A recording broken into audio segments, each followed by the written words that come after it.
प्रणाम सब गोटा के।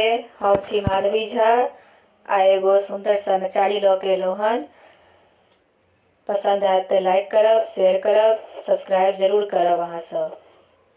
फूल सन सुंदर गौरी पान सन पातर हे, फूल सन सुंदर गौरी पान सन पातर हे, किए हो रामा निहुरी निहुरी फूल बालो रई रे की, किए हो रामा निहुरी निहुरी फूल बालो रई रे की।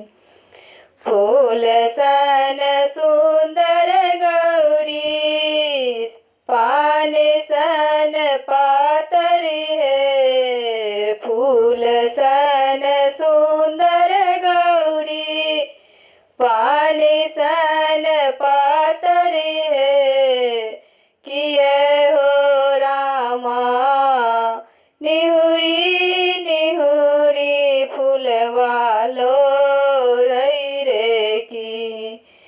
तोड़ई जे आकक पाती लिखई जे मनक बाती, तोड़ई जे आकक पाती लिखई जे मनक बाती, किए हो रामा रची रची भोला के सुनाबी रे की, किए हो रामा रची रची भोला के सुनाबी रे की।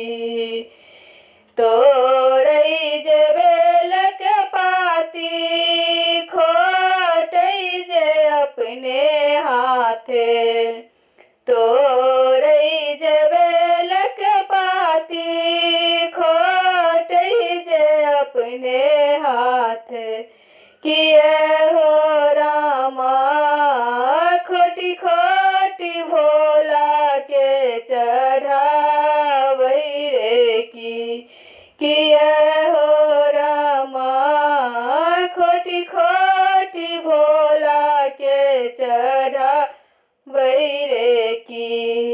तोड़ई जे भांगक पाती पीसई जे अपने हाथे, तोड़ई जे भांगक पाती पीसई जे अपने हाथे, किए हो रामा पीसी पीसी भोला के पियावई रे की, किए हो रामा पीसी पीसी भोला के पियावई रे की।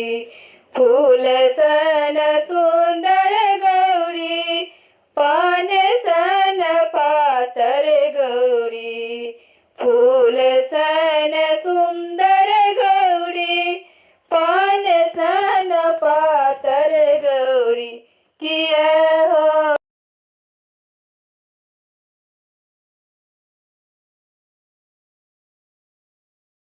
रे की, किए हो रामा निहुरी निहुरी फूल वालो रई रे की।